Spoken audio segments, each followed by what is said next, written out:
Magandang araw mga kaparehas. Narito po tayo sa Barangay Santa Ines, San Miguel, Bulacan. Kung sa makapanayan po natin ngayon ang butihing lingkod po ng barangay. Naglilingkod, nagsiservisyo, nagmamalasakit, gumagawa at gagawa pa ng maraming kabutihan dito po sa Barangay Santa Ines, San Miguel, Bulacan. Na siginagalang po ng barangay, Kapitan Rizaldo Salde Virgo Maglaki. Kap, kumusta na po ba kayo?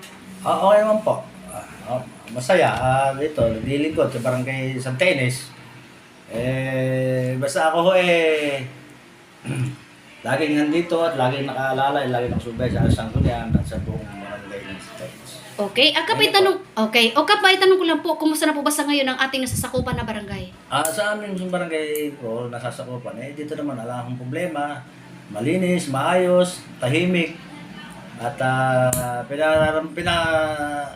nadama ko sa mga kabarangay ko na talagang sila manatiliin na matahimik at lagi kami nakalala kasabay ng aking mga kapulisan.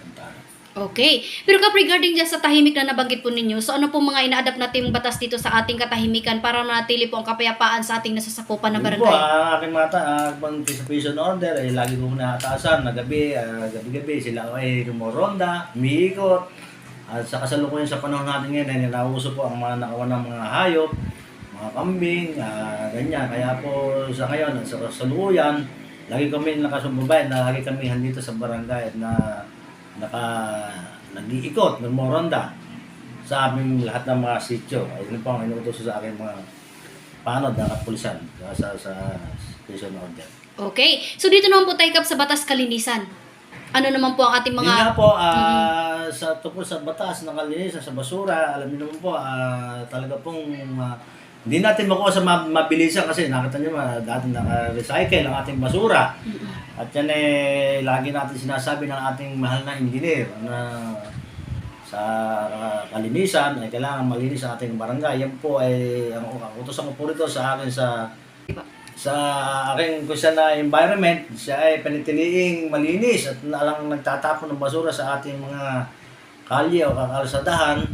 At yan po binigyan namin ng kautosan dito ang aking mga barangay na tuwing Sabado lang pwede sila maglabas ng basura at aming kukuhanin para sa kalinis at kagandahan ng aming mga kakalsadahan. Hindi natin nakikita ang ating mga basura. Okay. Pero Kap, itanong ko lang po, unahin po natin for the first term and kasalukuyan ngayon po for the second term. Ano na po ba ang ating mga pinapatupad na una ipatupad po nating mga accomplishment dito sa ating nasasakupan, Kap? Yung una, sa pangalawa, inuulit ko po ulit. Dito, ang kautosan ko po rito ay sa aking mga kagawad, sa aking mga barangay. Ito, ang hiling ko lang po ay maging maganda. At ang hiling ko po ay makahingi pa ng mga projects na sa mga sa taas, lalo na sa ating lalawigan ng sa Kapitolyo. Yung mayor, ang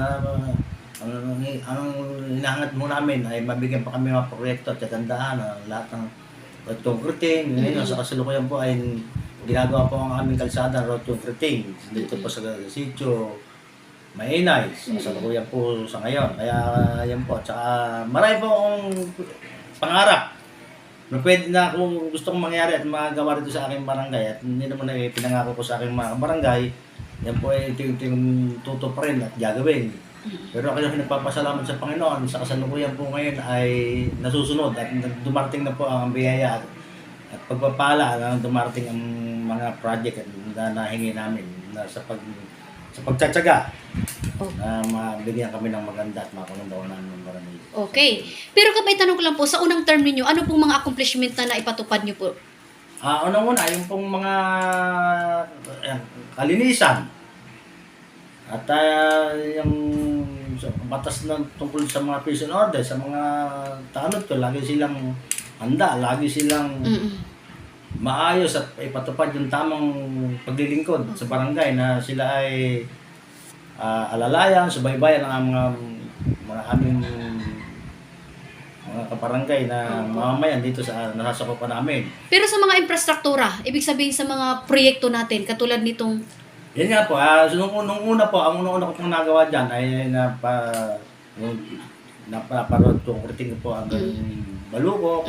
Nagawa ko po yung tuloy ng Balukok.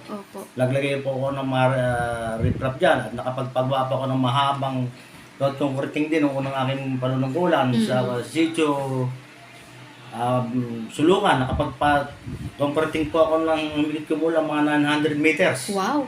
Nung unang po ko po, dito po sa boundary po ng Buliran, Santa Ines, pamamagitan po namin ni Kapitan Pascual, napalagyan po din po namin ng road concreting ang papuntang Pasong Tagalog.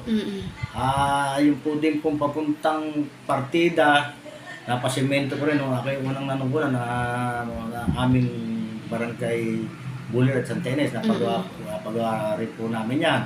At ito pong sitio ko ng barangay Santa Ines, ito po ay nakapaikutan, nakumpleto ko po ng mga street light. Wow. At ilaw, bawat sitio. Kaya po ang aming mga sitio, lagi yan po ay nakapaikot na ilaw. Kumpleto na po kami. Kumbaga maliwanag na Maliwanag na po ang mga sitio ko. Bigyan ko na po ng mga ilaw. Ito naman pong kasalukuyan itong pangalawang panunungkulan po. Ayan nga po, sa awa ng Diyos. Yan po, ang barangay. Yan po sa awa ng Panginoon at alam ko po ang Panginoon at nagbigay, nagkaloob. Ito pong barangay namin dati ay hindi ho naka-deep-donation. Ngayon po sa panunungkulan ko, yan po ay nahingi ko pa ng deep-donation. Ang simbahan, ang chapel ho namin, tsaka ang barangay, yan po ay sa kasalukuyan. Sa pangalawang panunungkulan, yan po ay nagawa ko, napatutuluhan ko po ang barangay Santa Ines, ang barangay ho ngayon. Kaya nga po, ang chapel namin at ang barangay, meron na po kami sariling tutulo. Yan po ay nasa pamamagitan ng hirap at tiyaga ng ginawa ko po para makilala ko po ang tunay na may-ari nitong tinatayo po ng barangay ko. Kaya nakapag-unayan po, hinahanap ko po ang may-ari. Doon na po ako nakapag-unayan. Kaya po sa pasasalamat ko sa Panginoon, alam ko, ramdam na ramdam ko po ang Panginoon ng may kagustuhan. Ito, na para ma-share ko sa aking mga barangay, itong nangyayari po sa barangay, na gumaganda, umasaysa po ang barangay Santa Ines. Yun po. Magkita ng Panginoon, ito po, nabigay po sa akin nila, napatayo po natin. Pamamagitan po ng ating minamahal na gobernador, si Gobernador Daniel Fernando, nabigyan po tayo ng overcoat sa kasalukuyan. Opo. Ayan po, ako po ay nagpapasalamat kay Gob. At nabigyan po ang barangay Santa Ines ng cover court. Yan po ay ito po, Gob. Alam ko pong makakarating sa inyo ito. Ito po ay pakamahalin, pakaiingatan mo po. Kung ano po yung naibigay nyo. So ngayon sa kalukuyan po, ilagaganda ko, inaayos ko po ang cover court na bigyan nyo po dito sa aming barangay. Maraming salamat po kay Gob. At alam ko pong marami pa mabibigay. Marami po kaming hihingi sa inyo para kagaganda at kasasaya ng aking barangay dito po sa barangay Santa Ines. Okay. Kumpara sa inyo, Kap, yung po sa nabanggit nyo kayo na for yung po, mga accomplishment natin. So ano po ang karagdagan nating priority dito sa pinapangarap natin? Unang-una po, ngayon po, ang gusto kong priority pang mga gusto ko po dito mangyari sa barangay. Unang-una po, ang isusunod ko pa, magkaroon ako ng boundary na arko. Barangay welcome to barangay Santa Ines. Tapos po, ang gusto ko pa, makapagtayo ulit. Kung patituluhan po namin itong tinatayo ng barangay hall, nadagdagan po kami ng 400 square meter doon po sa likod. Balo ko, lagyan ng stage sa gitna at lalagyan po sa magkabilang gilid ng diggers ng ating mga bata doon po ililipat. At sa pamamagitan ng pagtsatsaga uli na kami pahingi sakali kay Gob o kay Congressman, ngayon pala ho, nagpapasalamat. Alam ko pong mabibigyan na kami nakabigyan na po sa amin ng determination. At kailangan, marami po kaming kailangan na sa mga road concreting. Una-una po, alam ko po yan na matutupad at masusunod naman po ang tulay na hiningi ko sa Sitio Maine. Kasi yung aming tulay, Sitio Maine, yun talaga alana, hindi ko nadadaanan ng mga magugulay na alam niyo naman sa barangay Santa Ines na marami pong magugulay dito, marami pang nagtatanim ng gulay dito sa Sitio Maine, tabing ilog. Yung po kasi tulay namin doon, hiningi ko rin po kay Congressman tsaka kay Gob. Yan po meron na kaming mga naipasok na mga request. At yun po alam ko pong maibibigay at susunod po yun. So, magitan ng ating mga minamahal na nandiyan sa nanungkulan sa taas. Kung kailangan po kasi mapalitan na kasi hindi ko natatanan ng gulay. Lalo na ngayon magtatagulan muli. Hindi naman ho nakakalusong yung ating sasakyan o mga elf na may kargang gulay. Doon po sa sapa kasi pag lumalim yung tubig, hindi na po kasi mga karaan, malalim na tubig, hindi naman hong tulay, hindi naman pwedeng dami. Kaya ang ginagawa po ng ating mga kabarangay, ating mga manananim ng gulay, binababa po yung gulay, tsaka tinatawid ng tulay. Kaya, yun pa lang ho, yun po, alam ko po na matutupad at masusunod muli yung aking kahilingan na pahingi uli na parang maisun po yung aming tulay. Alam ko po, may tawag na rin po sa amin na parang hindi pa susunod yung tulay ng aming sitio Mainay. Okay. Pag huwi na nangyari, kung tulay, arko, talaga pong wala na akong hahanapin pa kasi may straight light na naman po yung aming mga barangay. Ang gusto ko na lang po ay itong harapan ng cover court. Lalagyan ko po ng ilaw ito, gagawin ko parang klaseng luneta. Nakaplano, lalagyan ko ng mga Wow. ilaw na mga ganyan. Kasi sa gabi para mas maganda dito po yung harap. Wow, ang galing Lalagyan ko po naman. ng mga halaman, mga ano, mga Pagagandahin ito po, talaga. pagagandahin ko po talaga. Okay po. So Kap, ganito na lang po, mensahe na lang po, panawagan sa ating mga minamahal na mga kabarangay na sila po ay sumunod sa inyong mga magandang batas na pinapatupad dito po sa Barangay Santa Ines. Ayun po, magandang umaga po sa inyo lahat. Una ko po ang aking sanggunian. Alam ko po na sa pamamagitan ng aming pagtulong-tulong, alam ko po sa pamamagitan ng sama-sama na kami ay nagkakaisa at nagkakasundo. Napakasarap po manungkulan pagka ganito ko nagkakaisa po kami ng aming sanggunian. At parang din yung nakaraan, ganun din po kaya sabi ko po, masarap manungkulan kung nagkakaisa sa barangay. Yun po ay lagi po na itatanong sa atin ng mga ibang tao. Sabi ko masarap po kung manungkulan. So ngayon, basta nagkakaisa at nagkakayos. Ang panawagan ko po sa aking mga kabarangay Santa Ines, basta po ako, ang pinangako ko po sa inyo, susundin ko at gagawin ko bago ko bumaba rito sa Barangay Santa Ines, bago ko sakaling iiwan ko panunungkulan bilang punong barangay ng Santa Ines. Tutuparin ko po lahat ang aking pinangako ng aking kampanya. Ngayon pa lang ho, nakikita nyo na po, ito po, dumarting na po ang ating mga biyaya at nakikita nyo naman na ngayon kung ano po yung sinasabi ko ng araw na naghintay po tayo. Sabi ko po sa inyo, talagang gano'n, naghintay-hintay lang tayo. Sa awa ng Diyos, ito na po, dumarating, nagkakasutot po ating project.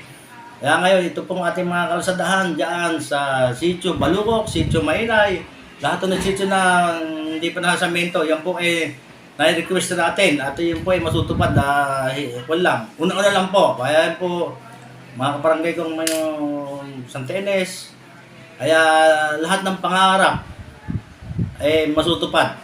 Basta lagi lang po natin kasama ang mahal na Panginoon Diyos, lalo po si Santa Agnes. Yan po, pinangako ko sa inyo na tayo naman po pinagdadasal natin bago matulog. Basta pinagdasal, kasama po ang Barangay Santa Ines at buong barangay ng Santa Ines na pinagdadasal ko po yan. Lalang katahimikan, walang anumang aksidente, anumang uri ng kapangitan o masama rin sa barangay. Lagi po natin pinagdadasal yan.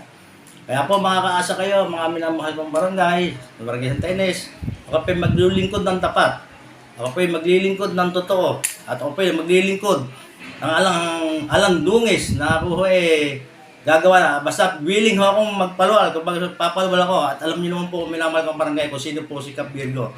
Kaya ano niyo po, mapagtulungin, hindi ho na tumatanggi, kung sino lumupit, talaga hong pinagbibigyan natin. Ito lamang at magandang mga po sa inyo lahat at pagpalain po tayo ang pong may kapal ngayon pong umaga ito. Wow! Salamat. Okay, yan po ang pinakamagandang mensahe ng ating mabait na lingkod po ng barangay dito po sa Barangay Santa Ines, San Miguel, Bulacan, na ayon po kay Kap, tunay na paglilingkod, tunay na pagmamalasakit at tunay na pagsiservisyo ang handog para sa taga Barangay Santa Ines. Magandang araw po mga kaparehas. Lay Castro po ng Parehas News. Ingat-ingat po kay Kap in your family. God bless us all. Mabuhay po kayo, Kap, hanggat gusto ninyo. Opo. Basta wish ko lang. Basta ako ako kasi di ko ako marunong magkasakit. Basta kaya mahal na mahal tayo kaya tayo lagi lang sa Panginoon at lagi tayo nagdadasal. At tayo naman ay nagkakasala, lagi lang tayo humingi ng mga kapatawaran. Yun lang po. Maraming po salamat.